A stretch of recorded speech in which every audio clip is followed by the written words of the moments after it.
Oh. Yeah, baby. Oh, yeah.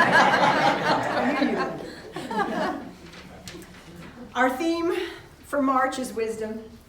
And in planning the services this month, I have attempted to cover a lot of ground. I just want to fill everyone in. Last week, we looked at a somewhat kindred spirit religion. And on the 15th and 22nd, we will have guests, friends of mine from seminary, so be nice to them, sharing their perspectives as Muslim and Christian theologians. And finally, at the end of the month, we will look at the wisdom of the arts, particularly music, specifically jazz. But today, on International Women's Day, we will talk about women. Content warning, we're going to talk about violence against women. Just want to put that out there. I sewed this cloak many months ago after binge watching the horrifically dystopian, although alarmingly close to home, Hulu version of Margaret Atwood's The Handmaid's Tale. Oddly enough, the day I was in Joann Fabric searching for my materials, I found myself side by side with another woman, also perusing the red fabrics. And we looked at one another, and we looked at the fabric, looked back at one another, and then she said, "Handmaids?" I nodded. She then told me that she was preparing for protesting, and I told her I was doing the same. Now, there are all kinds of problems with the Handmaid's Tale TV show, and perhaps also in the original book, which when I read it in 1987 completely blew my mind. But realistic or not, white woman-flavored feminist or not, suffering porn or not, The Handmaid's Tale, as it is portrayed on the screen, is a glaring reminder that women have been and will always be a target for being silenced, until we collectively, not tokenly, recognize the thousands-year-old tradition of wisdom, intuition, and power that women bring to the world. In The Handmaid's Tale, we see an extreme religious society that has let an archaic and regularly misinterpreted text, the Hebrew and Christian Bible, also known as Old and New Testaments, create a world that silences women, disallows their learning and education, enslaves them as incubators, and victimizes them through rape. Did it seem far-fetched when published in 1985? Maybe, although Atwood has said her inspiration came from real events she was witnessing around the world. Does it seem far-fetched today? Not to me.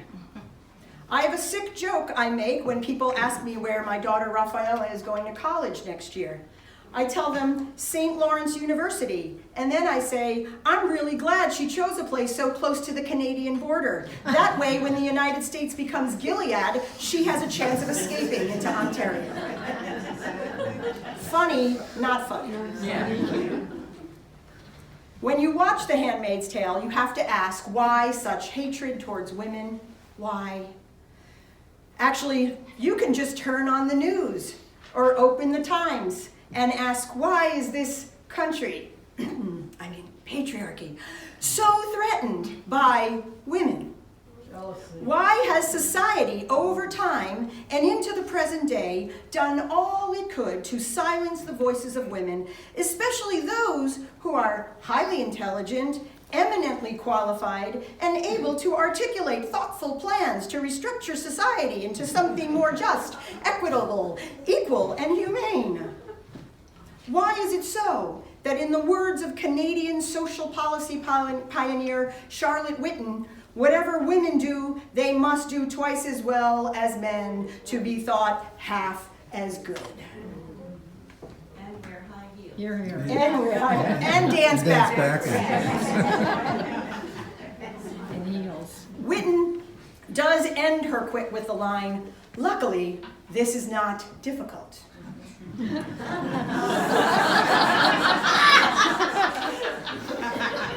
Perhaps it's not that difficult, but it is exhausting. It is exhausting to have to work twice as hard.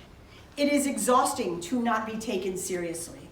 It is exhausting to watch mediocrity rise to the top because the gender container you were born into is seen as less valuable. It is exhausting to be victimized and then blamed for it because of something you wore, something you drank, something you said. It is exhausting.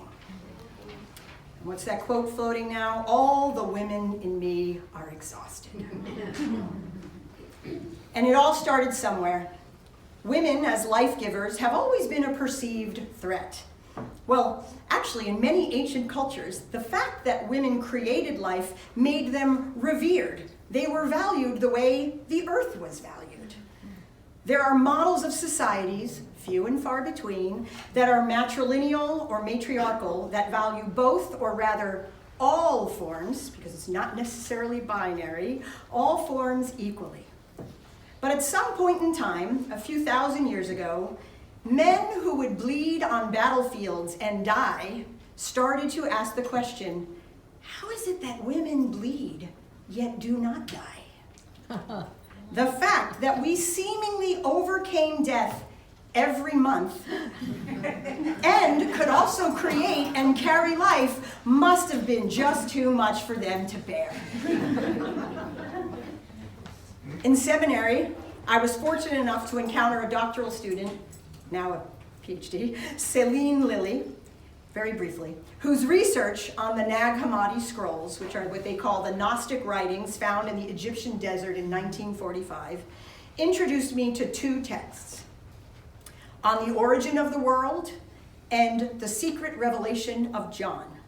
These are both creation stories, but actually appear to be pre-creation stories, as in pre-Genesis. All of us here probably have some experience with creation stories.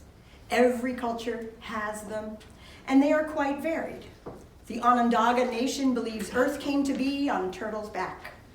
And the Abenaki teach how creator Blue Scabi gave himself form from the dust he wiped from his hands after creating human beings. For the Abrahamic religious traditions, the book of Genesis is the creation we are all told to believe at some point in our lives.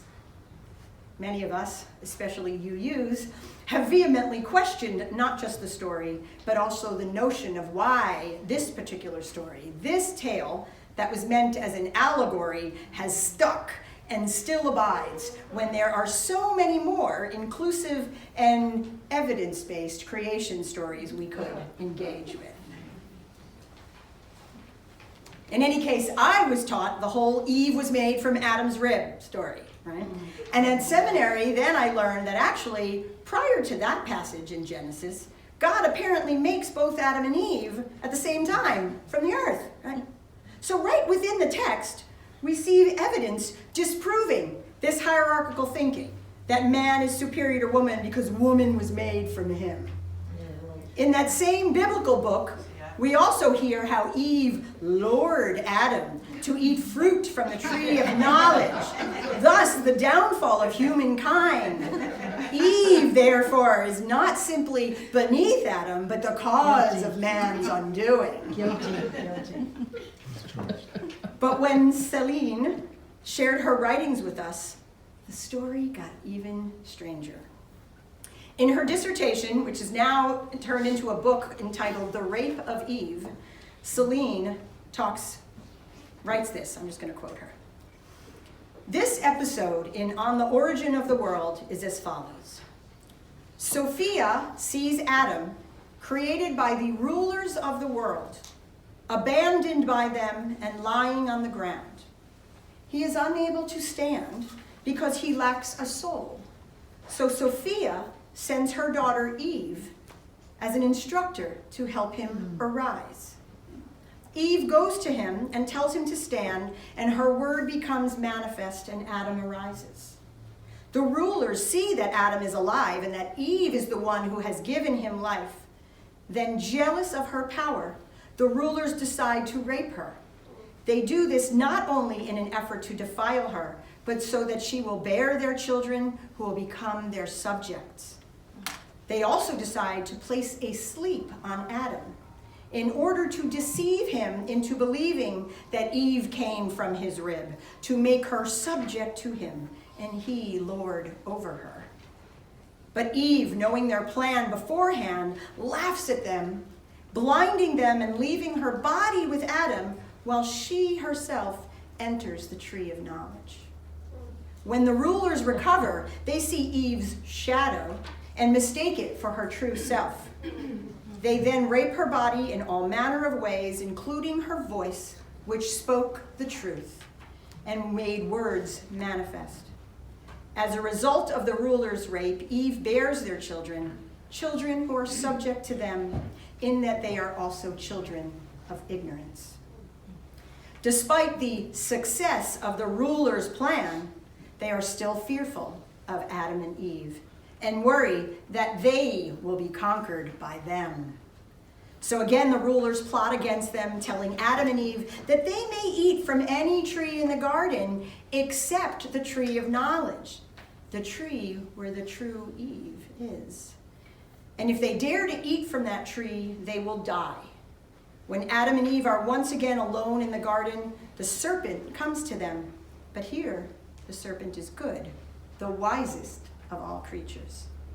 The serpent tells them that the ruler's words are lies, that the fruit will open their minds to good and evil, and that the rulers want to keep them from this knowledge out of jealousy. Eve believes the words of the serpent, goes to the beautiful tree, and loves it. Eve takes the fruit from the tree and eats it.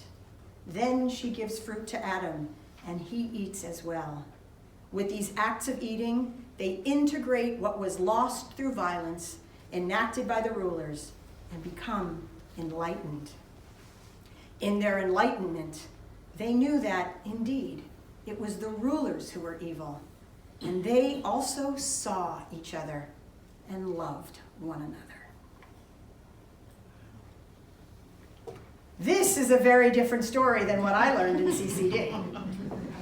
The rulers, plural, included a female god named Sophia, which means wisdom in Greek, who in essence saves Adam through her daughter Eve. Then violence and power seek to divide Adam and Eve and distort their relationship. Yet in the end, they become equal partners. To quote Paul Harvey, there's the rest of the story. And a story that would have, had it not been buried in a desert for almost 2,000 years, changed the course of history. Or would it have? We know that prior to monotheism and the rise of Christianity, early cultures were polytheistic and/or goddess-based societies. Think of Isis and Ishtar. I pray unto thee, lady of ladies, goddess of goddesses. O Ishtar, queen of all peoples, directress of mankind.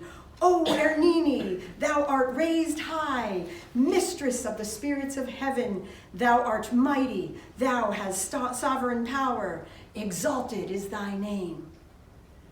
And yet, the sacred feminine was forced underground. We probably have the Romans to thank for that, among others. But what if we hadn't stopped listening to Anahit, Angea, Artemis, Aphrodite, Bast, Bronwyn, Brigid, Clemencia, Danu, Dilga, Urkala, Freya, Frigg, Gaia, Hera, Inanna, Isis, Juno, Lakshmi, Luna, Ma'at, Manat, Nuva, Olwyn, Ocean, Ostara, Parvati, Prende, Tanit, Tara, Temus, Vasudhara, Venus, and Vespa, guardian of the sacred flame. Oh yeah, and Eve. What if we had heard and honored the real story of Eve? Would our world look different? Probably. So before we walk any closer to a future where Gilead is a real possibility, let us reclaim the sacred feminine. The world needs the sacred feminine. The teachings of wisdom and love, of caregiving and caretaking, of connection and creation. Mirabai Starr's book, Wild Mercy, invites us all to reconnect with the sacred feminine. all of us, male, female, non-binary, gender fluid, trans, all of us, through contemplation and celebration and calling out the damage that patriarchy sows, can tap into our inner feminine and masculine, can acknowledge that they coexist. We can find a balance. We can help swing the pendulum. It is no longer acceptable to assume that this is the way things are. The patriarchy has created a world that fills me with fear and sadness and exhaustion. But there is another way. It is time for us to replace the crown of jewels with a crown of daisies. Praise one another's beauty and wisdom and build fires to keep one another warm. May it be so.